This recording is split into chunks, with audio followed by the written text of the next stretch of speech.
Good afternoon to everyone in Washington and good evening to our audience watching in Turkey and across the Atlantic. It is a pleasure to begin 2025 with an important discussion on transatlantic relations and NATO. I am Defne Arslan, founding Senior Director of the Atlantic Council Turkey Programs and Atlantic Council in Turkey. We regret that we could not do this in person, despite a great interest from our Washington audience. Thank you all who have registered in person. Unfortunately, Washington weather did not permit us to proceed with our original plans. Nevertheless, we are all gathered today online, so welcome. I am delighted to be hosting the launch of the fourth issue of our defense journal with the theme NATO in an Evolving Geopolitical Landscape. The Defense Journal is an initiative we started in 2022 to provide independent analysis and insights regarding defense issues related to the United States, Turkey, and the regions around Turkey. Our latest issue explores the future of NATO in the context of changing transatlantic relations and the regional security issues, primarily about the recent developments in Syria. I believe cooperation among NATO allies are even more crucial today in the face of increasing great power competition and persistent conflicts in the region. With this opportunity, I would like to thank the Defense Journal co-managing editors, Rich Altson and John Casapoğlu, for their terrific work. I also would like to thank our honorary advisory board, General Wesley Clark, Ambassador Paula Dobryansky, General Jim Jones, Franklin Kramer, General Douglas Lute, and Dov Zakheim, who all provide vision and direction for the journal and continuously support our work. Now, it is my pleasure to introduce General James Jones for his keynote remarks. Following the keynote remarks, we are also hosting some of our advisory board members at the panel before we proceed to the Defense Journal issue launch. It is an honor hosting them all today. General Jones is the Executive Chairman Emeritus at the Atlantic Council, former U.S. National Security Advisor, and President of the Jones Group International. General Jones, thank you so much for joining us today. The floor is yours. Thank you, Daphne, and for that kind introduction and for hosting this important event today. First and foremost, it's my pleasure to wish everyone a happy and healthy new year. It's great to kick off the year by joining you today for a very timely event and discussions.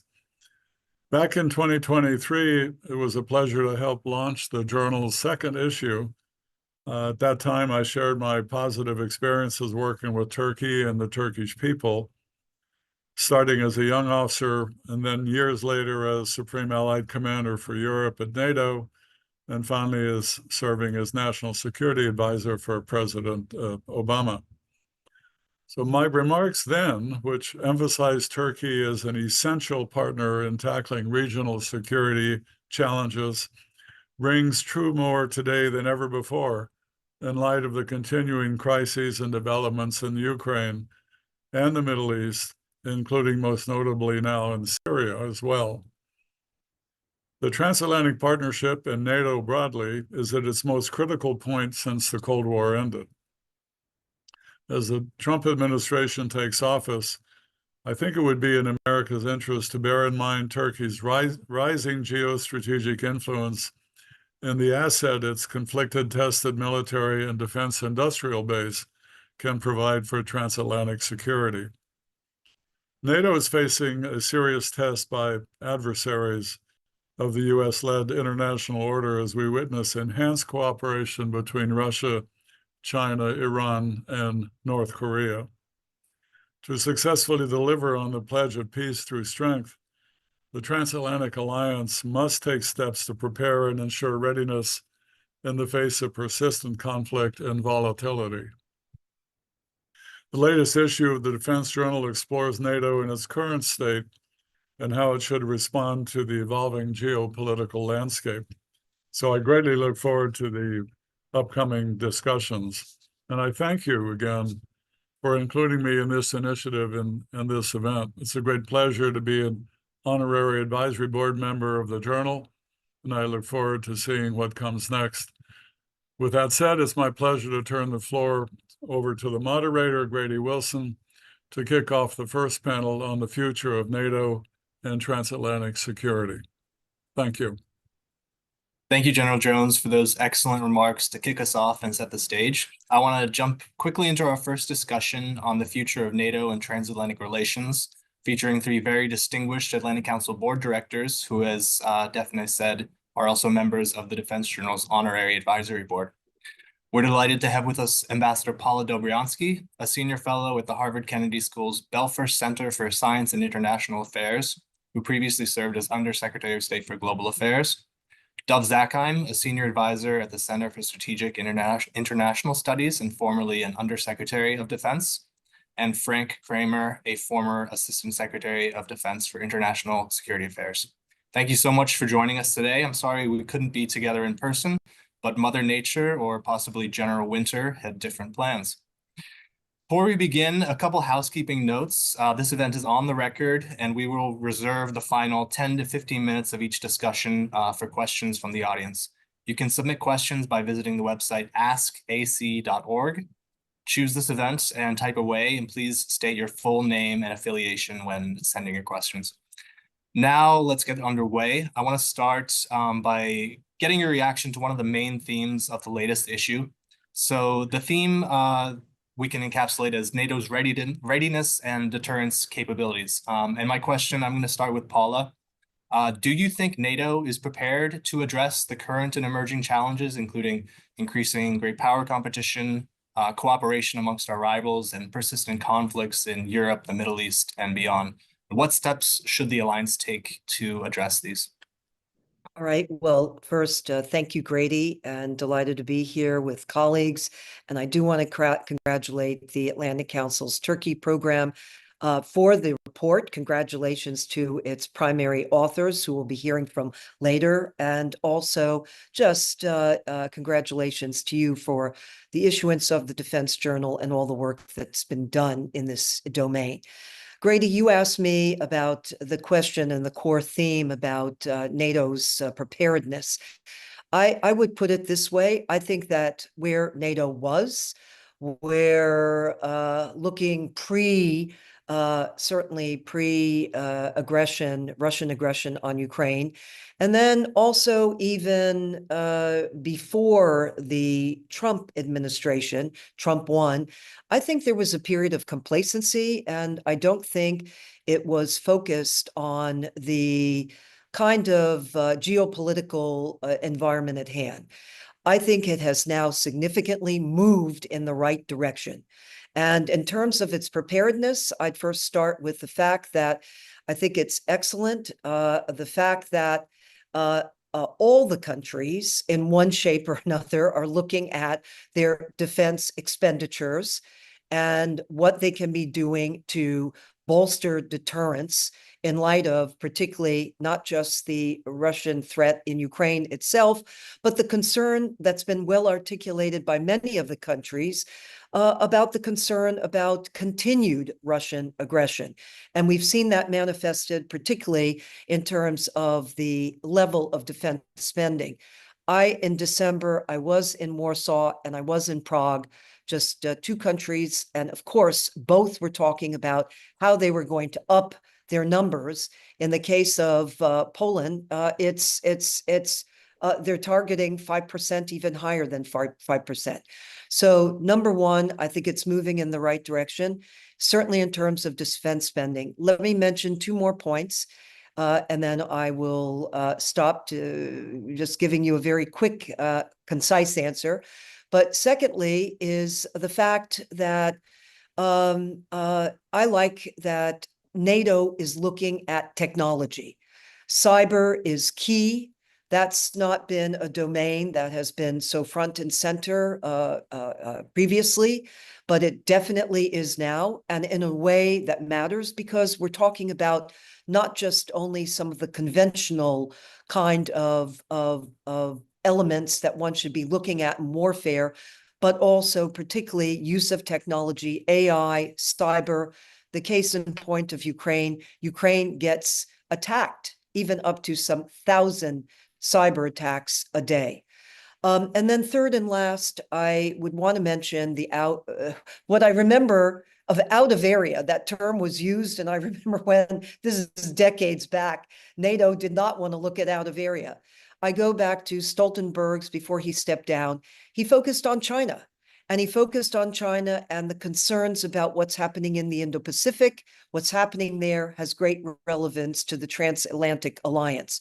And in this case, he, as we know, also put forward, and which has been embraced, the need for a presence in the Indo-Pacific. So it's moved significantly in the right direction. Does more need to be done? I would say, yes, more does need to be done, particularly for those countries that I think need to step up to the plate and share more of the burden. Thanks so much, Ambassador. I want to pick up on that kind of theme of the reaction perspective, positions of other NATO partners. The new Secretary General has called on allies to adopt a wartime mindset and reiterated that NATO partners and allies must spend more, get the spending to at least the current threshold.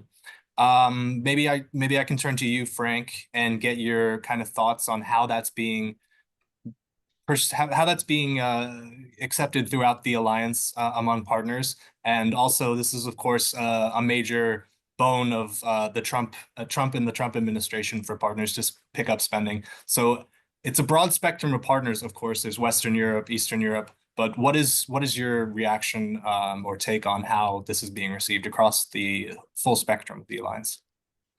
Well, thanks very much, Grady. And first of all, I want to congratulate the ability to put out the, I believe it's the 4th edition of the Defense Journal. And I think that's really outstanding. Secondly, let me associate myself, as I almost always do, with Paula's remarks. I don't want to repeat them, but I think they are exactly on point. With respect to the new Secretary General's point about a wartime mindset, I think I'd start where Paula finished, which is to say a lot of good things being done, but some things yet to be done. And in that connection, I think NATO needs to look at a few things. One, spending. There's an emerging consensus, I would say. I don't think we're quite there, but an emerging consensus that the longstanding 2% goal of GDP is not sufficient. A lot of conversation about 3%, some people talking about even higher numbers. I think it's highly likely that the alliance will, at a minimum, go to a 3% floor. I'm not sure exactly what would turn out to be the numbers, but I think that's pretty likely. And I think that's the right thing to do.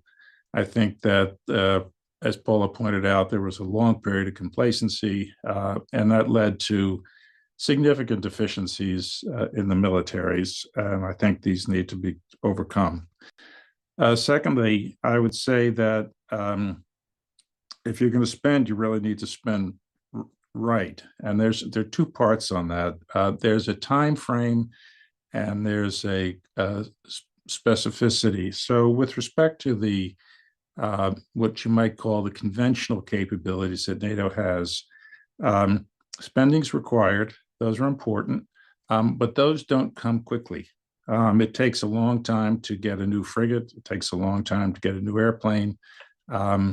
And so as we think about the potential threat, and I don't think anyone knows exactly what Mr. Putin or Russia might do, but there are concerns that sometime in the next, and then various people put different timeframes on it, 2 to 3 years, 2 to 5 years, we might actually see some action taken vis-a-vis the alliance itself, and in part depending, of course, what happens with respect to Ukraine. In a 2-year timeframe, it's very hard, even if there's an agreement, for example, at this summer's summit, to spend 3%, for that to be turned into effective military capabilities. So I think what the alliance needs to do is to think hard about how to get additional capabilities in a shorter time frame. And I would underscore Paula's focus on technology. The United States in the Indo-Pacific has an initiative which has the name Replicator. They sometimes use the word hellscape. Basically, what they mean is to give the adversary in that area, which of course is China, a particular set of difficult military problems by the use of unmanned vehicles, unmanned aerial vehicles, unmanned surface vehicles, unmanned underwater vehicles. It seems to me that NATO ought to take up that same approach, that NATO ought to have what I've written about once, a hellscape approach at replicator speed. That is to say, utilize unmanned vehicles in all three arenas: aerial, maritime surface, maritime underwater, and put those in place quickly. Now, the NATO nations are knowledgeable, but they don't have major programs along these lines. So this is the kind of thing that could be done. There's industrial capacity that could be used. They could partner with some US firms. They have some of their own companies that could do this, and it would be a very good use of spending money. This other area, I think, which is really critical, is that right now, for the most part, NATO forces are not at what might be called the forward line of contact if there were actually military action on the Eastern Front. So mobility becomes very, very important. And spending money on mobility, that includes both upgrading civilian capabilities, rail, ports, and the like, as well as military capabilities to be able to get forces forward in a timely fashion. NATO has a force model that says it'll have 100,000 forces forward in 10 days and 200,000 in 30 days. And I think it would be hard for NATO to do that. So utilizing the additional funding to upgrade military mobility, and in that connection, it'll be important also to work closely with the European Union. So I could pick out other things, but I think those two key areas, the prompt use of technology and the enhancement of military mobility, would make a tremendous difference with respect to NATO's so-called wartime mindset, as the Secretary General's talked about. Thanks, Frank. Speaking of defense technologies, that brought into mind the Turkish defense industry's capabilities. I know we'll get into that in our next conversation. But for now, turning to Dove, first, want to give you any opportunity to respond to or give your take on what Paula and Frank shared, and also to just add a new question on that.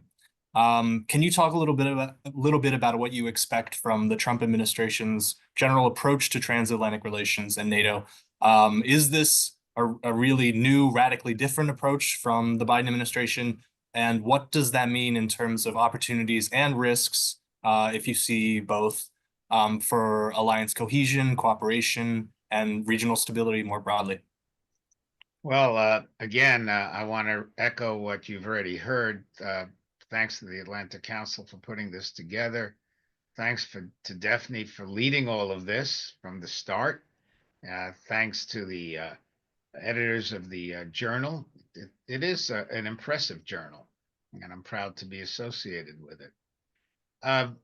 It's hard to build on what Paula and Frank have said, because they've said so much, and I totally agree with it. So let me just make a few points and then move on to the second question. First, it is no small thing that 23 out of the 32 NATO countries have hit or will be hitting 2%. That's a pretty big deal considering how long we've been pushing for that. And we do have to thank Mr. Putin. There's no question about that. And yes, there's a push for 3%. I agree with Frank. 3% is going to happen.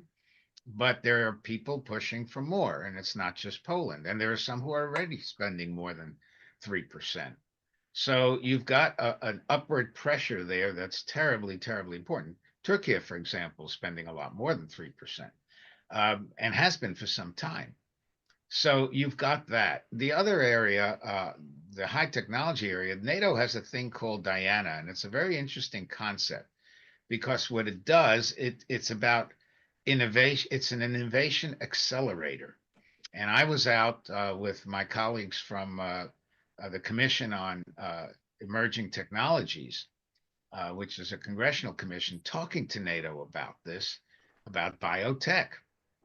And NATO is working to spend money on that because there's not just a threat from biotech, but there's actually some promise in terms of how you can use medical biotech to save people in the golden hour, how you can use it to change the way people wear their uniforms, their capabilities, and so on.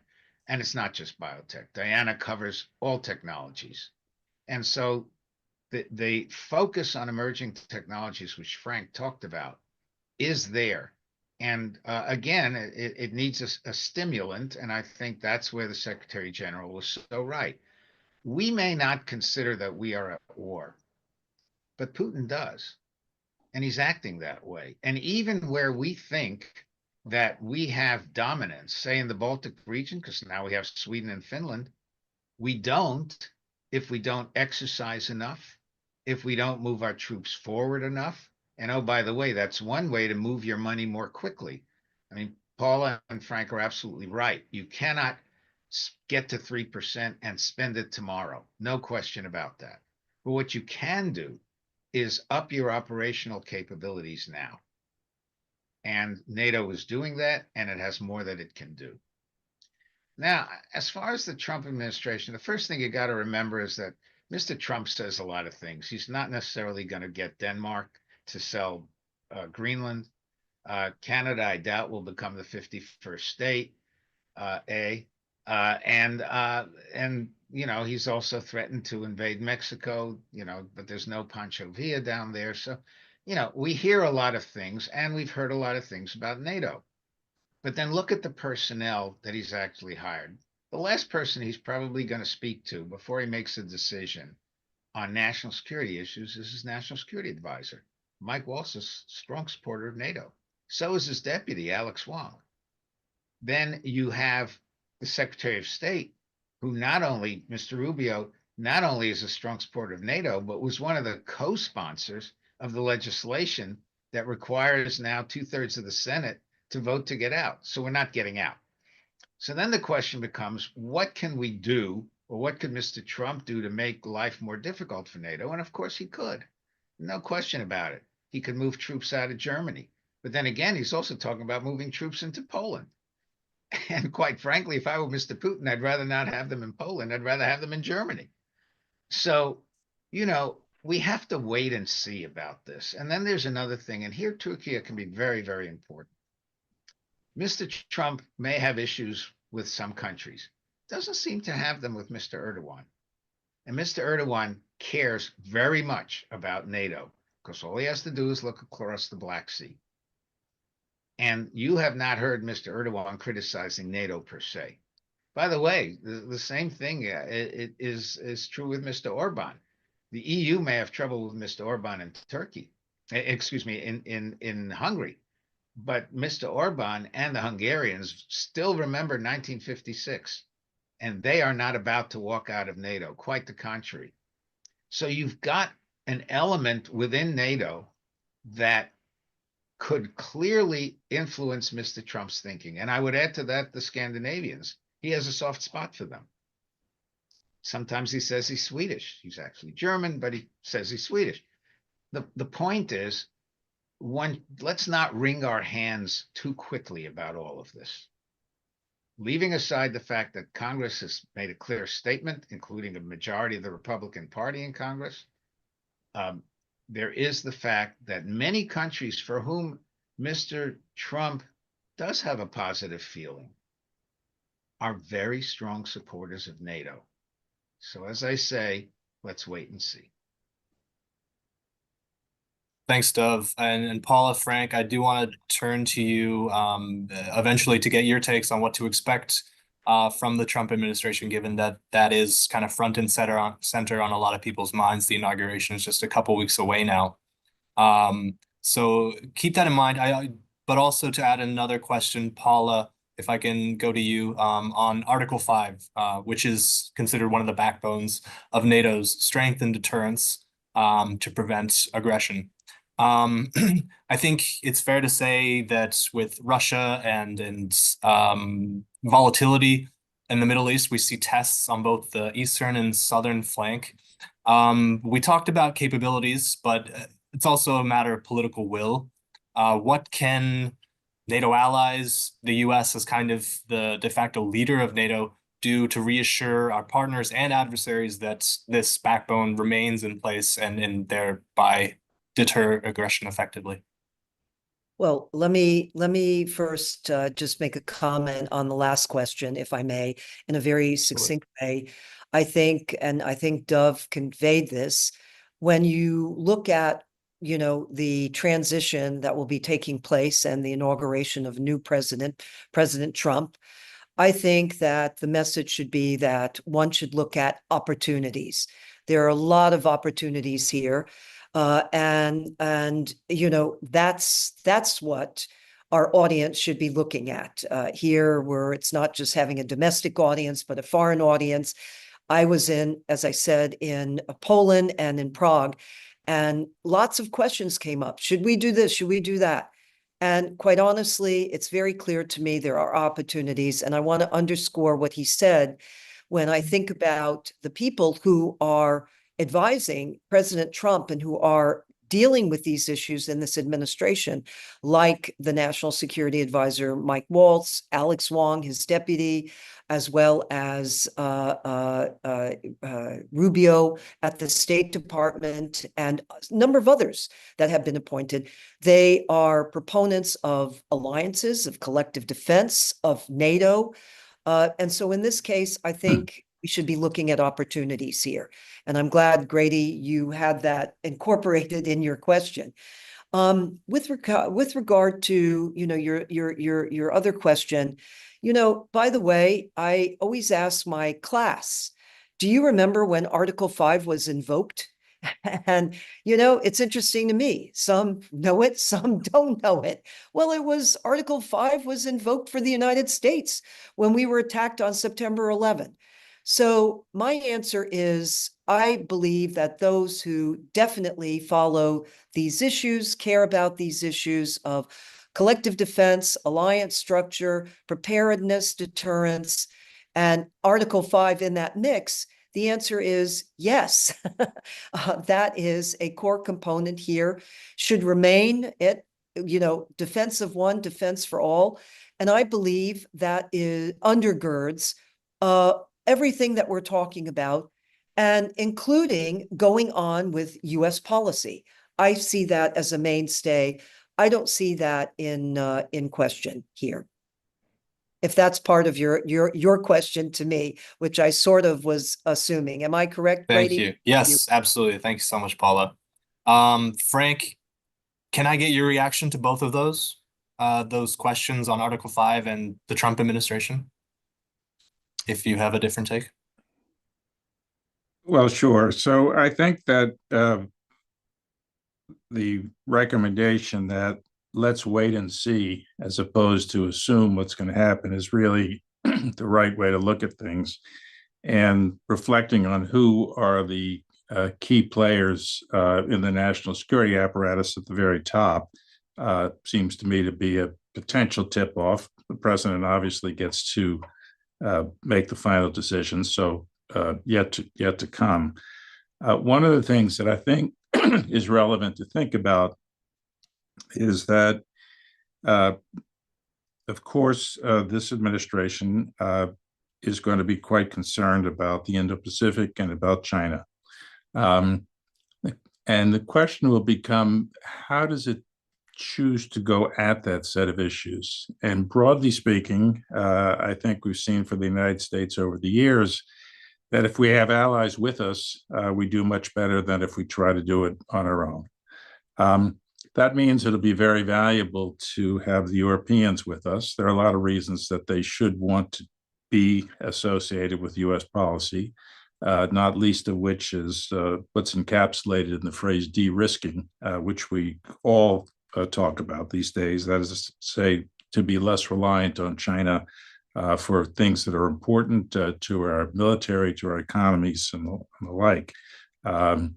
So as the new administration thinks about how to work closely with allies in terms of its Indo-Pacific approach, it will be relevant for it to think about how it can support its allies for the things that are most relevant to them at home.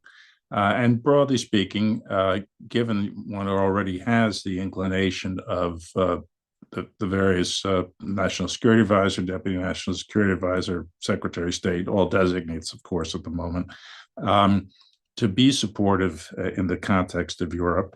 It would seem to me, even for a president who puts China, if you will, front and center, that there's going to be great value in working closely with the Europeans, and that would include working closely in the NATO context.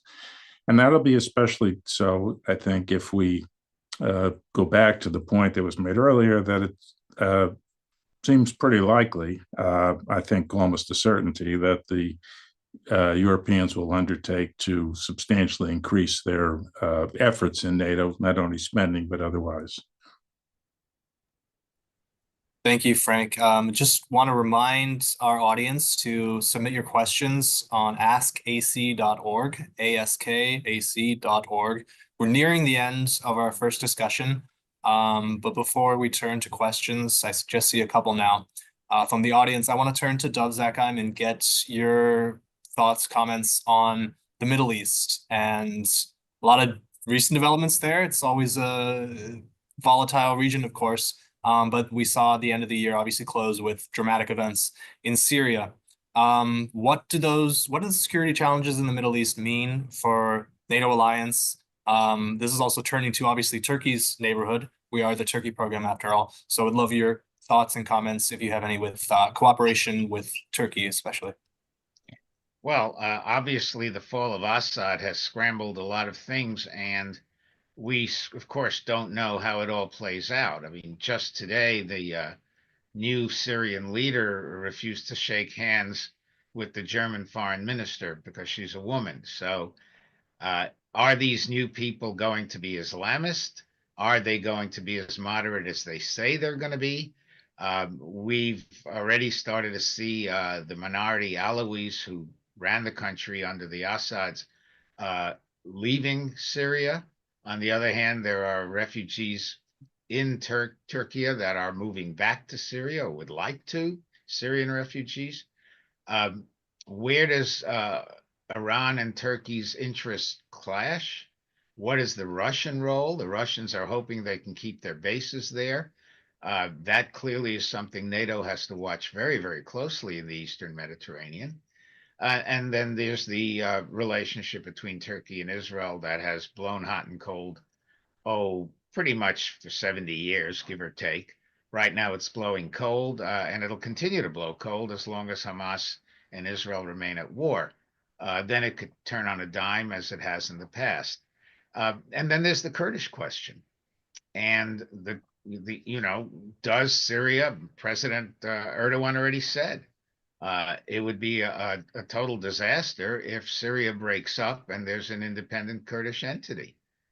He considers the PYD, the Democratic Union Party, the Kurds, who are the key players, by the way, in the Syrian Democratic Forces, which we, the United States, support. He considers them terrorists. And so you now have a dilemma here where we're supporting a group that Turkey bombs, actually. And if there are three countries bombing Syria right now, the Israelis on the one hand, we on the other to go after ISIS, and then Turkey going after what they consider to be Kurdish terrorists. How does all that play out? We just don't know. My guess is, for what it's worth, is that Syria will remain a united state. It will not create a kind of independent Rojava, which is what the Kurds call the area they control. That already will mitigate issues. It will not solve probably the most Turkish-Iranian tension we've seen in decades. How that plays out, we just don't know. It's not going to get solved immediately. And so particularly for Turkey, they're looking north at Russia, and now they have to look at Syria as well in a very different way than they did before, and it was a headache for them before. And NATO, of course, is bound certainly to support Turkey in the Black Sea to the extent that it can. I mean, after all said and done, a Russian victory over Ukraine not only threatens Moldova, it threatens NATO ally Romania and possibly Bulgaria as well. And where does that leave Ankara? So you've got a lot of uncertainties here. The Syrian issue has compounded those uncertainties. And we just have to wait again. I mean, it sounds terrible to say wait and see about so many things, but you know what? If you straight line issues from today to the future, you're usually wrong.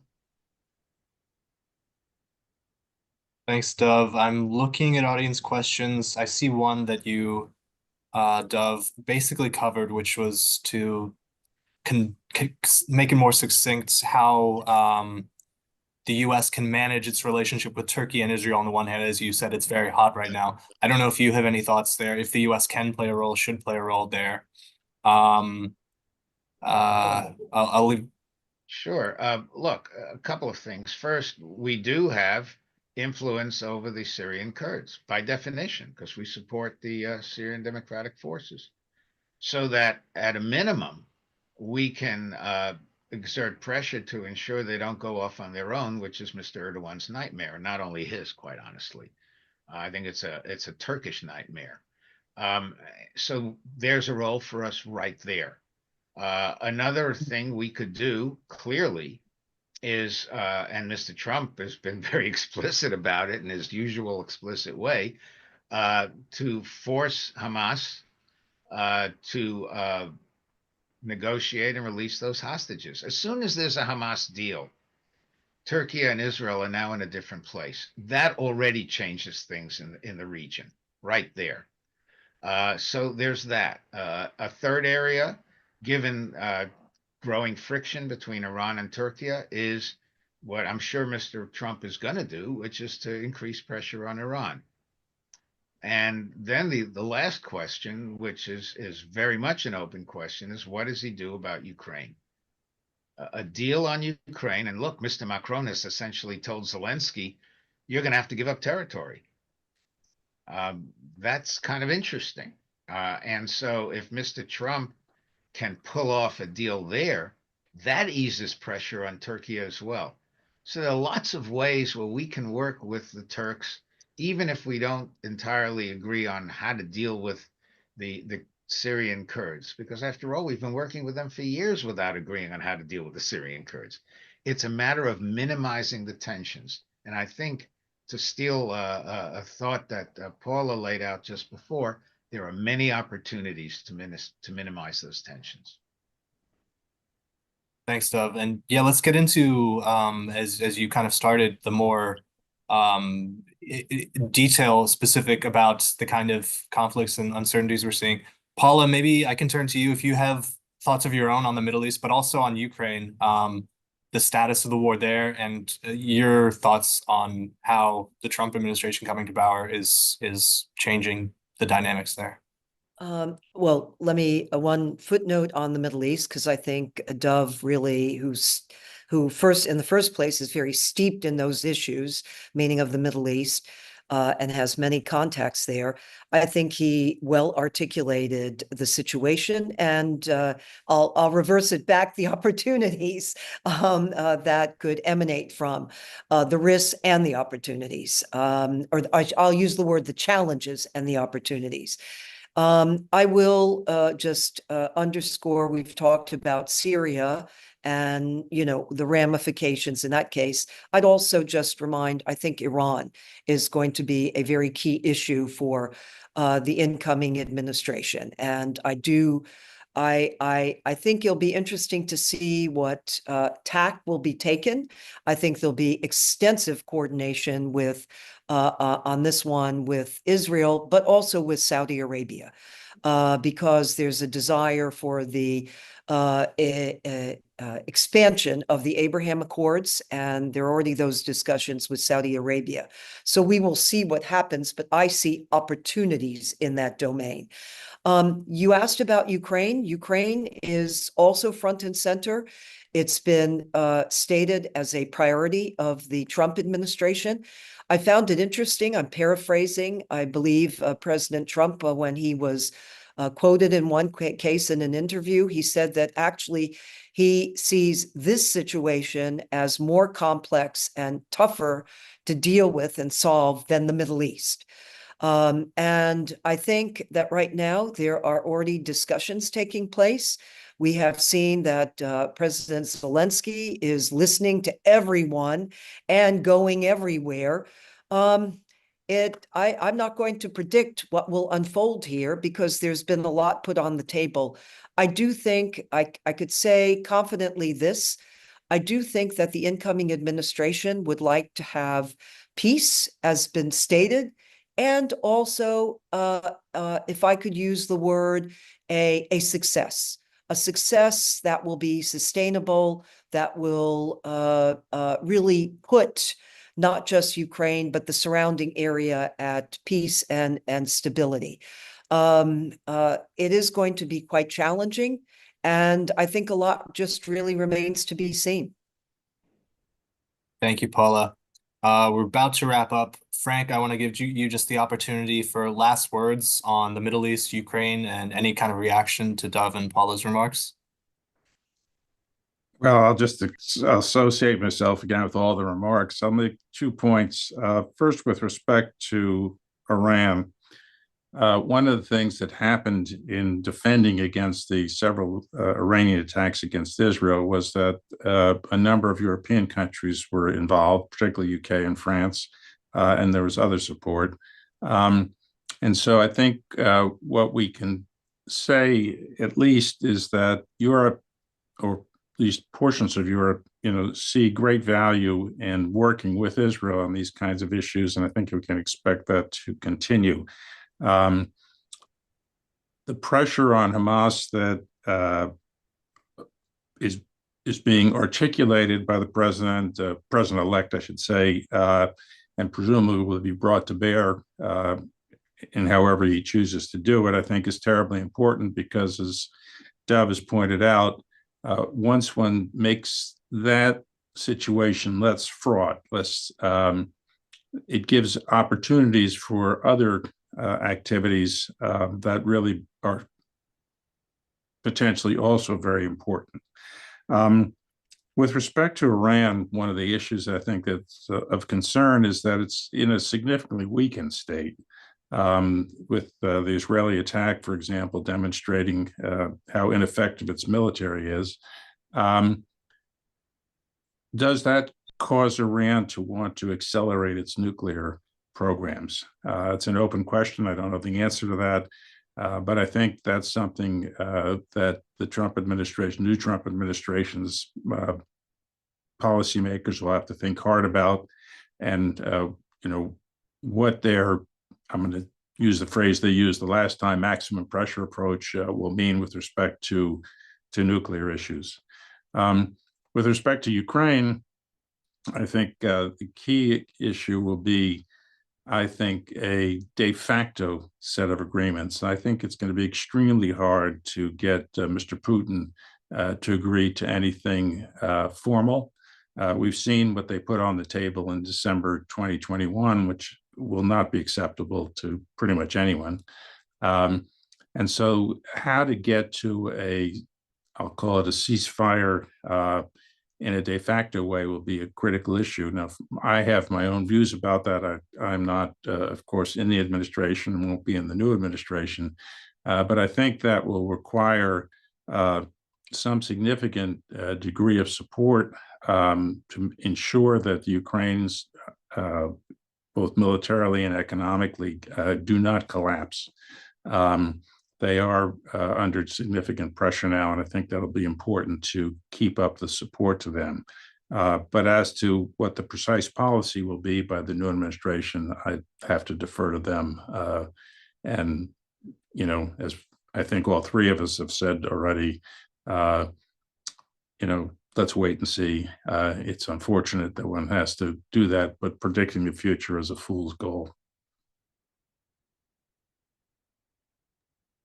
Thanks so much, Frank. Thanks so much, Paula and Dove, for joining us for this first panel.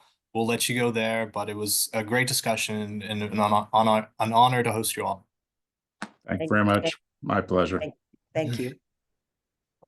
And now it's my pleasure to introduce Rich Outson and John Kasapolu, the co-managing editors of the Defense Journal.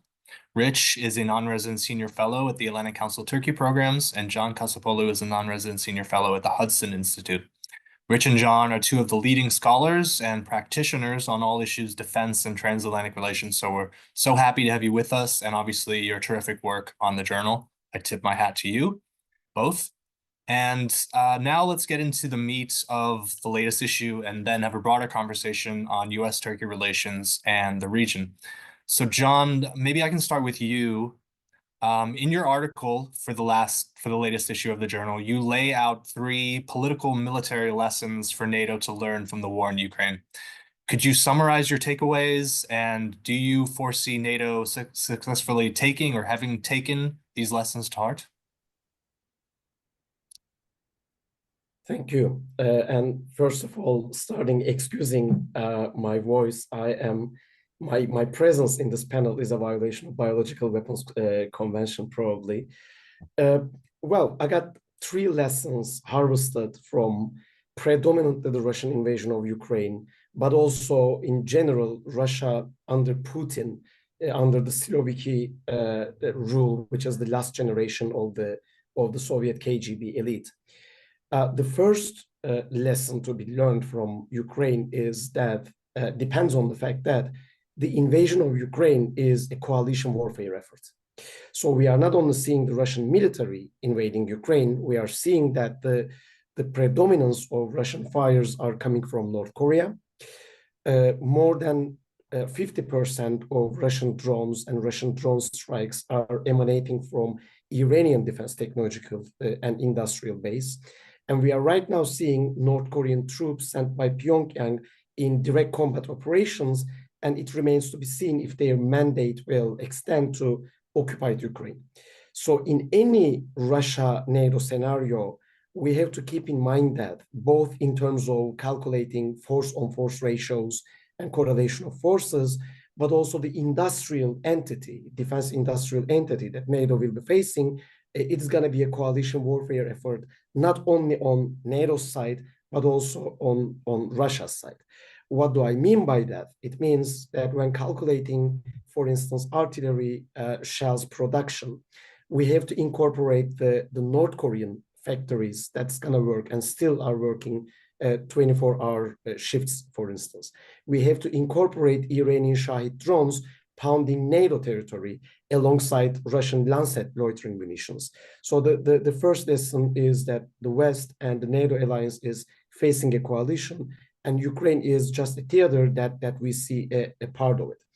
The second key lesson is the very failure of diplomatic outreach in shaping Russia's security policy and behavior.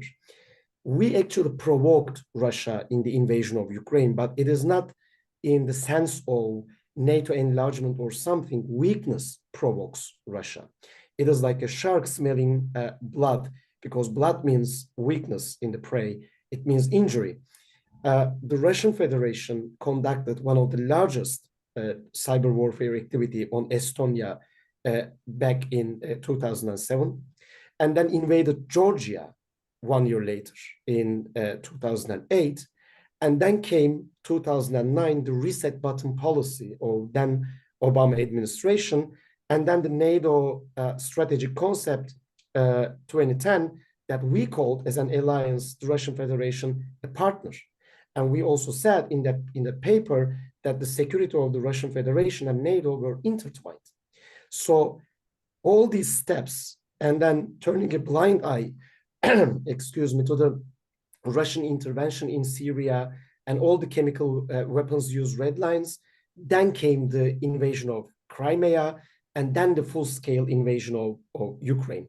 Weakness provokes the Russian Federation, and diplomatic outreach has little to do with the incumbent elite that is reigning over Russia. We have to keep in mind that in the Kremlin, there is a 70-year-old man sitting whose last post was the Stasi liaison in East Germany and who climbed up the career steps of the Soviet KGB. And we shouldn't forget that the Russian president calls the demise and the collapse of the Soviet Union a geopolitical catastrophe.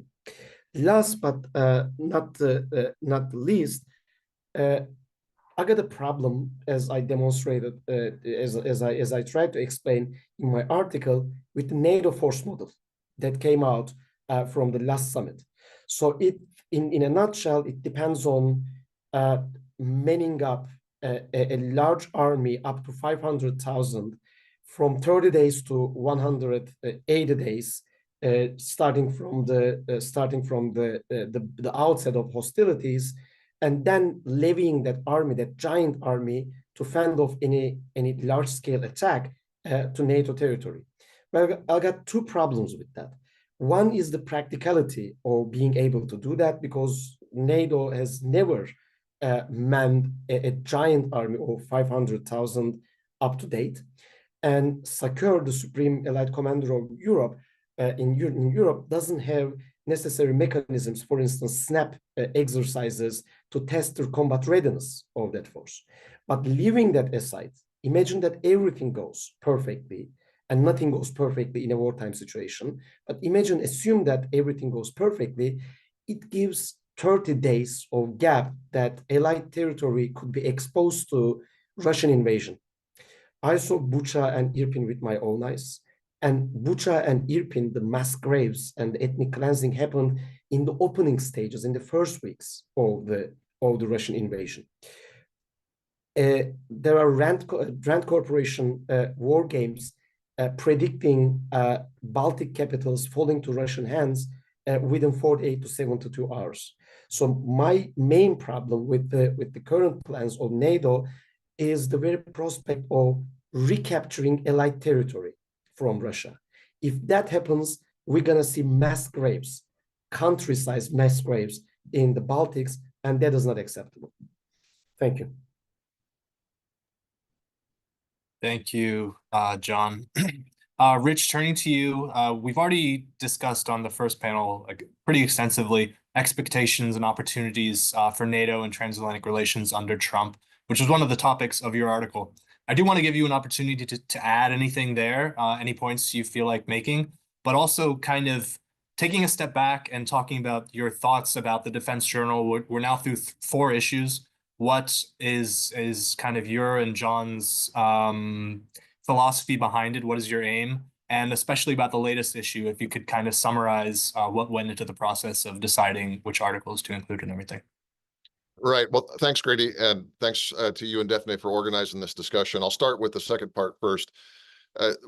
John and I came up with the idea, proposed the idea to Atlantic Council of the Defense Journal based on the premise that there's been significant change in the geopolitical situation on NATO's southern flank, and particularly in the US-Turkish relationship, which takes some time for people to catch up with, and that many people in the Western capitals, including Washington, sort of have either a Cold War mindset or the 90s mindset that Turkey, loyal ally and partner, that should more or less do everything we say, or in some cases worse than that, the 2010s and 2000s mindset is that Turkey's a headache and only a headache, and that it's going to be an obstacle to pretty much everything we try to do because they're not on board with us in Iraq and in Syria and all the other things. Well, we're in a new decade.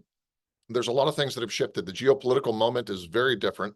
And if it was different 2.5, 3 years ago when John and I started this, put to the second power or to the third power, now at the end of 2024, started 2025 with all the things that have changed, including the wars in the Middle East, particularly in Syria and Lebanon, also the war in Ukraine. And of course, the incredible changes in Turkey's defense potential and power projection capability. So these are all things that it takes a while to explore. How does it affect the bilateral relationship, and how does it affect NATO? Because these are the two most powerful militaries in many senses, and at least in terms of conventional military strength in NATO. And NATO is sort of the prize jewel, if you will, the crown jewel in U.S. strategic partnerships and strategic positions. So I don't think that's changed. It's only increased since the time that John and I started doing this. And I think that what we try to do with the journal is to explore in every issue, not just the U.S.-Turkish bilateral, but also broader NATO issues that these two have an impact on. In the most recent issue, of course, the focus is NATO ready? If we, as John has already said, and I think has written extensively on, if in fact we're already sort of involved in a coalition conflict where Russia and its axis of resistance, or whatever you want to call that, Iran, China, North Korea, China to it with an asterisk perhaps, some of the Bolivarian states, but those states that are sort of pledged to overthrowing the Western-led security architecture in Europe, in the Middle East, and globally, challenging it, revising it, and sort of have a very different, a much more authoritarian, darker image of that, are trying, in fact, to undermine NATO and its various members and its partners and allies globally. So if that's the case, are we ready for that? And are we ready to scale up if we ever were challenged in a very direct way in conventional warfare? So the articles in the current issue address that. We've got one talking about, and two former NATO general officers, one German, or one's current actually NATO officer, Deputy Allied Command Transformation, Chris Padilla, talks about transformation, adaptation, lessons learned. Very good article. We've also got Uğur Tarçın, a retired Turkish general, who talks about the role of NATO exercises. Rich Hooker has a piece talking about sort of the operational level of war. What are some of the gaps in terms of mobilization? If we go towards that scenario that John was talking about, where we've got 30 days, but maybe we really only have 3 days to defend some of these capitals before there's mass atrocities. What are the key gaps in our operational posture to be ready to do that? I think those are all excellent articles. And the second big question is geopolitically that we tried to address in this article. Are we geopolitically ready?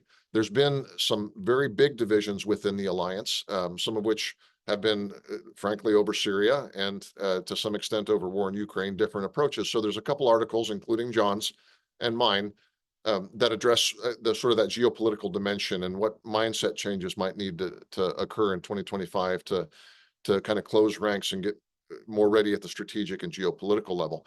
And we also threw in an article on pacing scenarios. If we are positing the fact that NATO might actually have to fight a conventional war, and those who would wish to avoid war must prepare for it, as the old say goes, what are the pacing scenarios? Where could we actually get into a direct conventional war with Russia? So I highly recommend that the particular issue, because I think it's timely, and I think all of the articles written by very interesting authors and very interesting topics.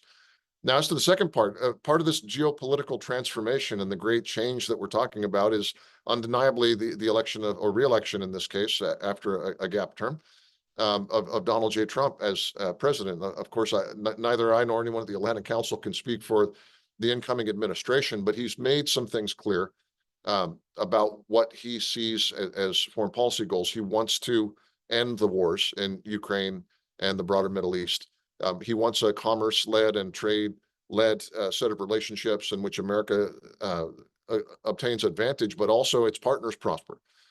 He also wants to reassert American leadership and strength. And I think all of these things evince a sort of pragmatism.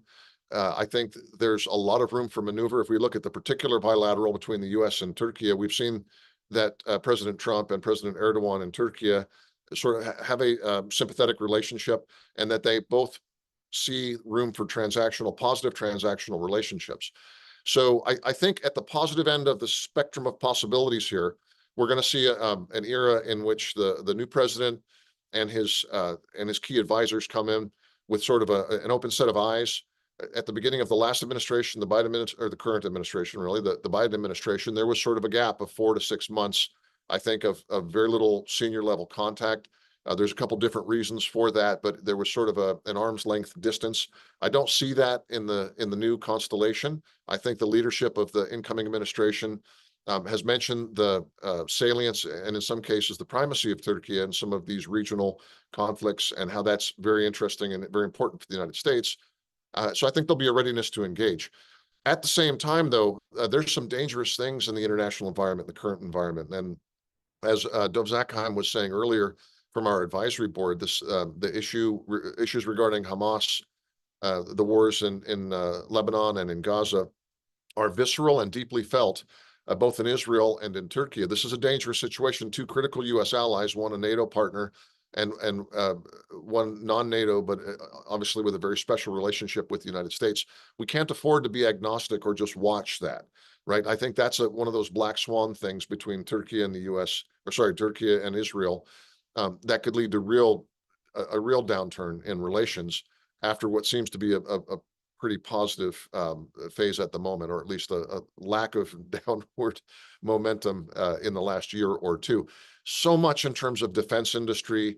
Again, we talk about the 155 millimeter co-production where Turkey is helping the United States produce ammunition, about the getting the F-16 deal straight. There's some positive momentum. So I personally am optimistic, but we have to recognize that this is going to require deft management, not because either country is seeking to overturn the apple cart, but because the conjuncture of events in Europe and in the Middle East is particularly dangerous. Thank you. Thank you, Rich. John, I want to get back to one of the points that was raised in the first panel as promised about defense technologies. And this is an issue where Turkey has, I think it's fair to say, excelled. You wrote an issue brief for us over the summer that we published on the sidelines of the NATO summit on Turkish defense technology, emerging EDTs, emerging defense technologies, and how they can be leveraged by the NATO alliance. I wonder if you could talk a little bit about that, and maybe Turkey's drone warfare doctrine more broadly, and what this means for, you know, regional geopolitics, stability, the NATO alliance. Thank you. So there are two aspects of the importance of Turkish defense industries for NATO. One is all this hype and euphoria about high-tech drones, robotic warfare. But let's not start with that. Let's start with the good old conventional warfare. Let's revisit very quickly all the white papers, defense reviews of NATO nations, including the United States, but also United Kingdom, France, following the end of the Cold War and post 9/11. We see one thing, almost each nation repeating each other, that the threat of interstate war has ended, large-scale wars are over, and all the game in the town now revolves around low-intensity conflict, counterinsurgency, and counterterrorism. In the eyes of our adversaries, however, Cold War never ended, and the prospects of interstate war actually was there. And we see the implications of this. This is not only a merely intellectual exercise. Once you make such an assessment that the interstate war is not a threat anymore, or it is still a threat, and it's gonna be in the forthcoming decades, it shapes your defense technological and industrial base. This is why, for instance, the Russian military was readier than across all NATO militaries for a prolonged war, and still it is stumbling. And it is why North Korea was so more successful than the European Union combined, for instance, in granting the Russian military with the high volume of artillery shells, compared to the European failed promises to match Pyongyang in the same category to support the Ukrainian military. That mindset has never, and I'm going to use that term deliberately, has never poisoned Turkish military thinking. It is not that because the rulers of Turkey back in the 90s and early 2000s and the military elite of Turkey were geniuses, but because geography dictated that, geopolitics dictated that. So when I say Turkey bordered Iran, Iraq, Syria, sometimes it is not enough to strike in the minds of our Western allies. So I'm going to repeat myself, but I always use the expression of Turkey was bordering Hafez al-Assad, Saddam Hussein, and Khomeini's Iran at a time, and Turkey was bordering more than 20 Red Army divisions in its north. So that bitter geographical reality translated into a very dynamic and a very large-scale defense industrial base for Turkey. So even though Turkey is, especially in principle, warfighting equipment, is not a technological giant compared to some NATO allies. Turkey is an industrial giant. It is very productive in principle conventional warfighting equipment, and it has, and again it is coming from a bitter reality. Turkey faced a lot of restrictions. I don't want to use the word embargoes, but restrictions in arms procurement, so that Turkey had to operate on large storages and large stocks of weaponry. That's the first thing, and this is why it is important at a time of large-scale conflicts and prolonged conflicts. Second, as you pointed out, the robotic warfare, drone warfare. So in the aerial warfare segment, we see that Turkish drones are now making it to NATO arsenals as as business as usual. It started with Poland, then Romania, then Croatia, but it is only the aerial drone segment. Turkey, for instance, has one of the most ambitious USV, unmanned surface vehicle, naval drone programs of all NATO nations. And it is really important because Turkey is a Black Sea littoral country. It remains to be seen what comes next, because drone is a very general term right now. Unmanned fighters like Kızıl Elma, we call them drones, and FPVs are still the drones. There is, I think, one benchmark and one threshold of competition for Turkish drone warfare and drone technology right now: low cost FPV, because this is a whole new game.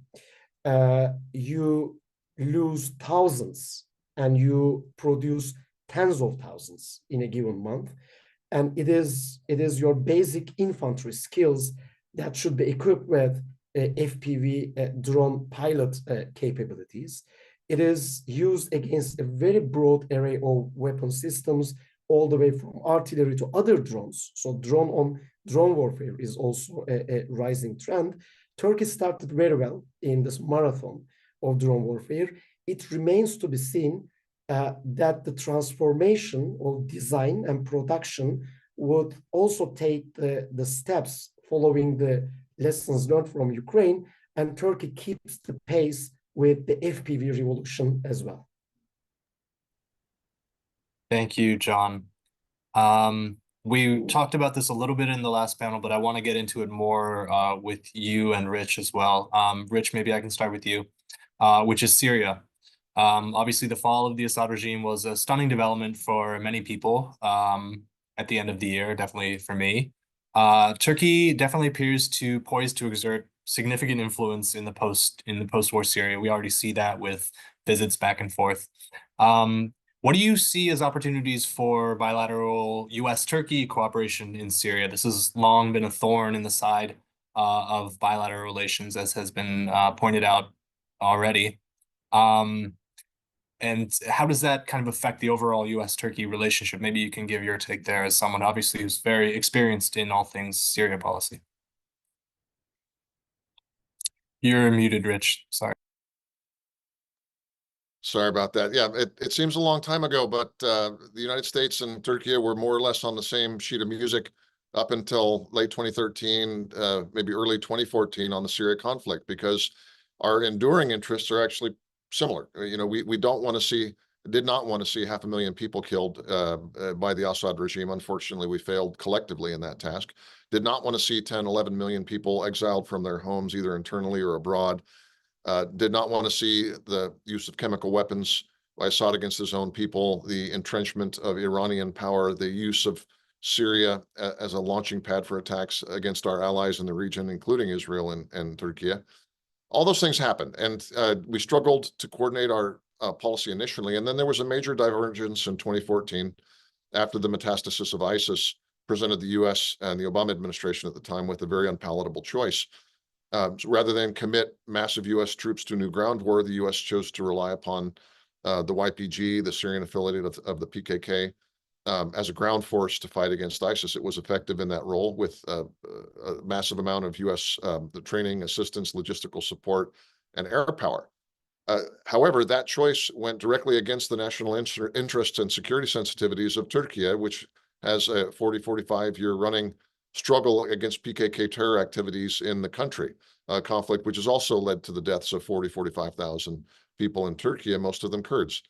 So I think now this earthquake that has struck with the 11 days of fighting that deposed Assad opens up the possibility that we can sort of close the chapter that has been focused on the different modalities and that separated the other interests we have. Because, by the way, we still both had an interest in humanitarian relief for Syrian refugees. We both still had an interest in seeing the development of a pluralistic political culture among the Syrian opposition.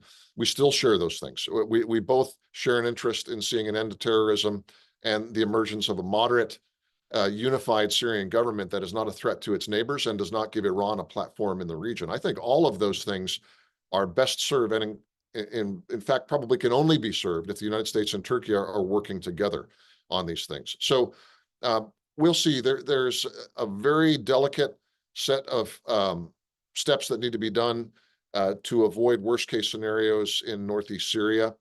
Obviously, the Turks are very sensitive to what happens in their border areas and sensitive to control by a PKK affiliate over majority Arab areas, majority Turkmen areas, or frankly, even the suppression of non-PYD, non-YPG Kurdish political voices in those areas as well. That has to be addressed.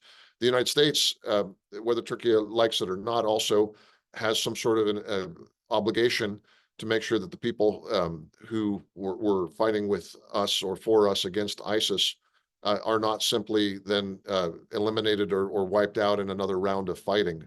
All of this has to be reconciled with the sovereignty, the renewed sovereignty of the government in Damascus.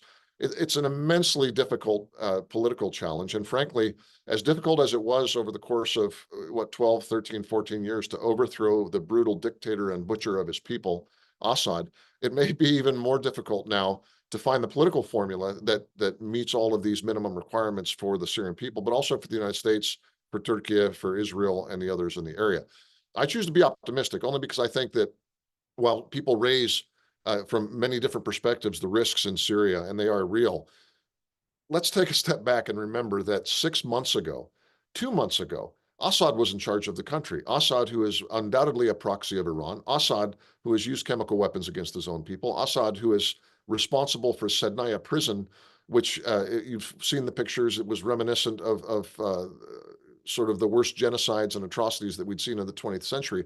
The fact that Assad was allowed to continue to inflict this on the region and on his own people is sort of a black eye for humanity. And that's done now. That chapter is closed. And we have new leadership in Syria that, while there's reasonable grounds for skepticism on the parts of people in the West, is saying the right things and seems to want to apply a model that, while it might be a little bit closer to political Islam than many people would like in the West, is certainly less brutal to his own people and less threatening to its neighbors than what we saw under Assad. So yes, I think the door is wide open with deft statesmanship and a much higher degree of consultation and collaboration between Ankara and Washington than we've seen in the last decade.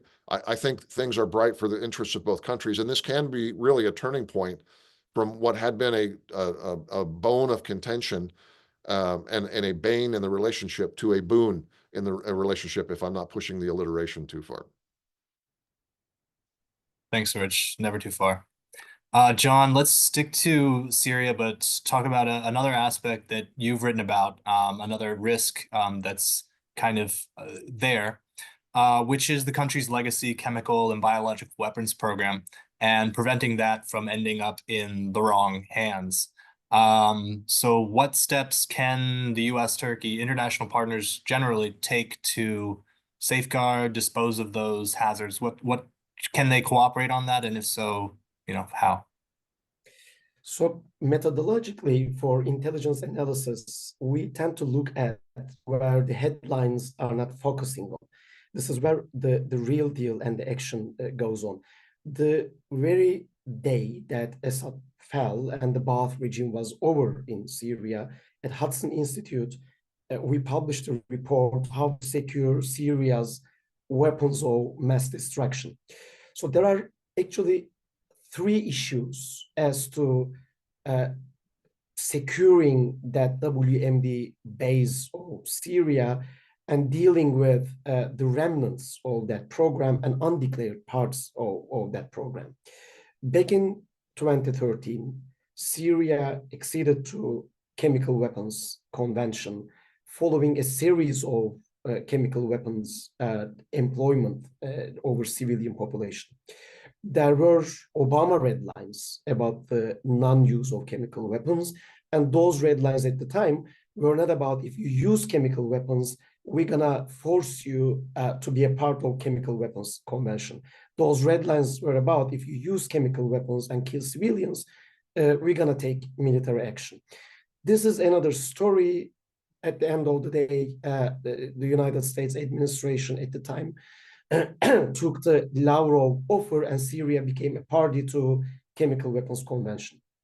Now, back in 2023, the OPCW, Organization for the Prohibition of Chemical Weapons, published a report saying that there were really very serious issues as to undeclared stockpiles and serious prospects of the Ba'ath regime cheating about its chemical weapons declarations, so that Syria was never fully and perfectly disarmed and stripped of its weapons of mass destruction programs. We are not seeing that only in OPCW reporting.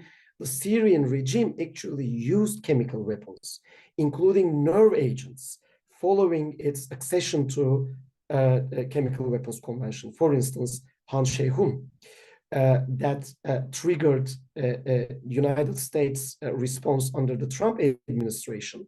But there are also other cases that triggered joint operations by the United States, United Kingdom, the British, and the French as a punitive effort to restrain and punish chemical weapons use in the hands of the Ba'ath regime. Then, apart from the magnitude of declarations and the reliability of chemical stockpile declarations, there are items that are declared or not to be declared. We don't know what Syria declared as chemical warfare agents. We know the amount, but we don't know the content. For instance, open source intelligence writings and unclassified intelligence documents from the Cold War era are talking about VX, a very lethal, dangerous nerve agent in the Syrian Arab Republic's chemical warfare arsenal. We don't know if the Syrians declared any VX to the OPCW, and militarily, in terms of destructive effects, VX is the equivalent of a low-yield tactical nuclear weapon, for instance.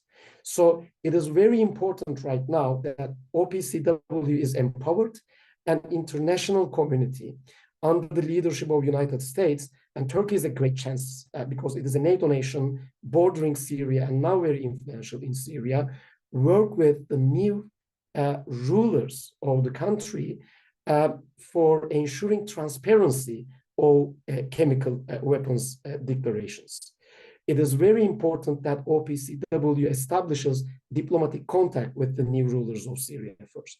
Second, as there is nothing called a free lunch in DC, there is nothing called a free and a problemless vacation in Moscow for the war criminals.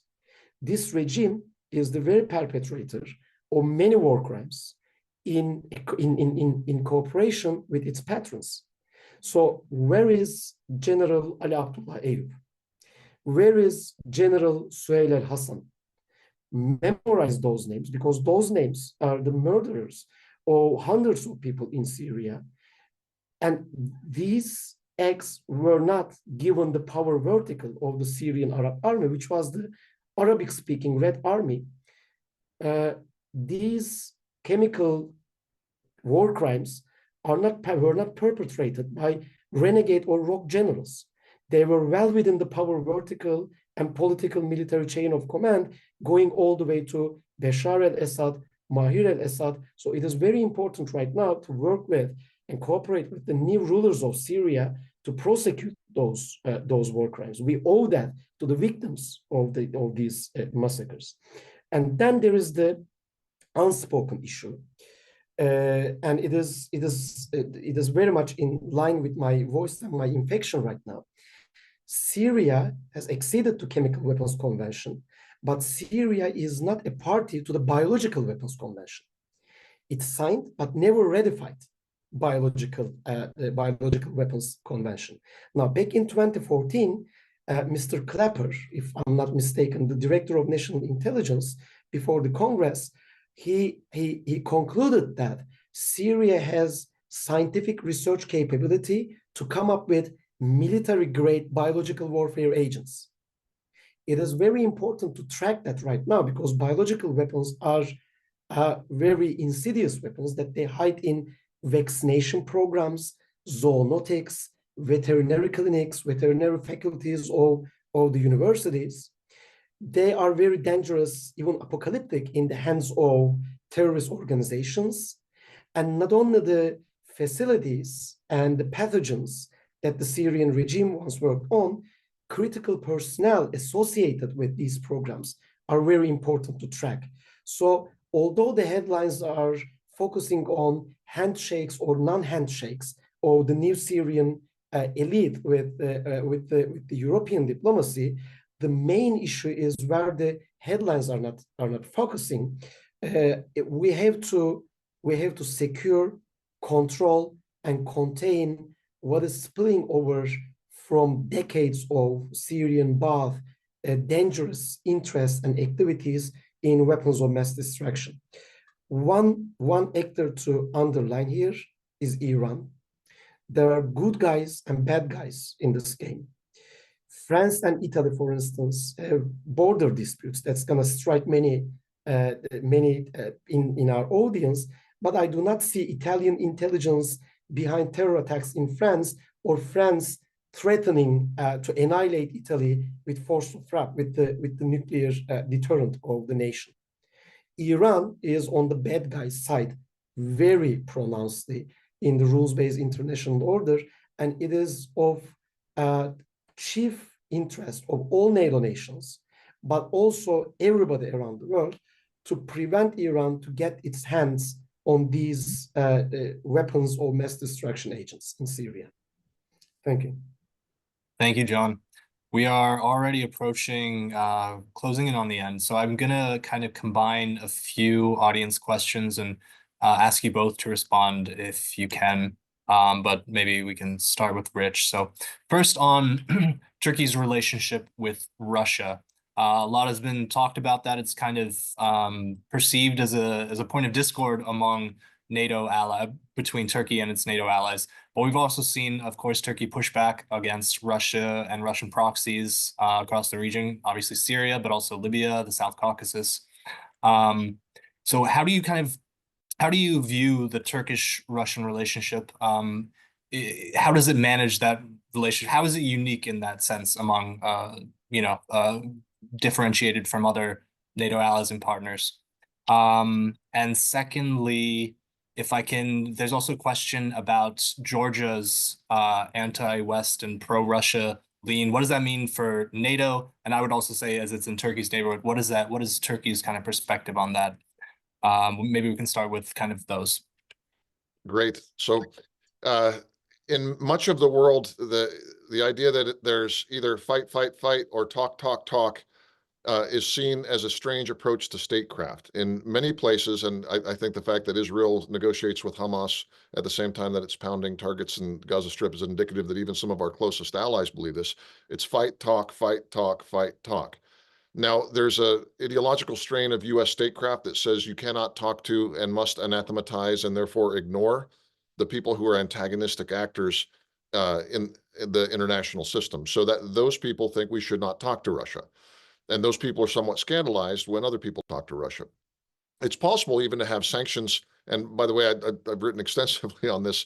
When you put sanctions or multilateral pressure on a target, you still have to talk to them. Why? Because except for the exceptional cases where you're simply trying to destroy their country or their economy, you're trying to get them to modify behavior. And you can't do that unless you talk to them and negotiate at the same time that you're putting pressure on them. This is exactly, I think, both the tenor of the Trump approach to statecraft, which is that you talk to everybody. He talked to Kim Jong-un during his first term. term. He talked to Putin. He would talk to anybody. That doesn't mean that he would accede to their wishes or give up U.S. interests. Quite to the contrary. I think Turkey is in the same situation with Russia. Look, is it possible to have a frenemy relationship? Is that sustainable? Well, for about 250 or 300 years, yes, in the case of Russia and Turkey. They have fought multiple wars against one another. They prefer not to do that, certainly over the last century or two. There was an exceptional period of time when they went from being competitive mid-size or great powers at the end of the 19th century. Middle 20th century, Turkey is in a very weak state, and the Soviet Union, especially after World War II, becomes a superpower. That forced a convergence with the West and sort of a dualistic approach where really they did not talk to the Russians in the same way.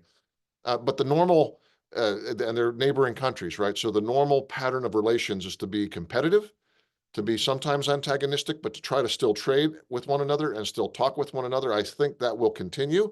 And I think that's going to be perceived as more normal under a Trump administration than it would be in some of the other, during a more ideologically oriented administration.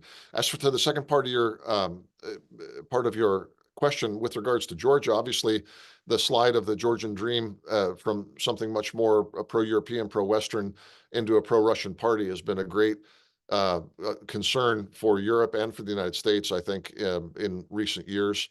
It's been a very interesting year politically. There's pushback from the pro-Western parts of the Georgian electorate.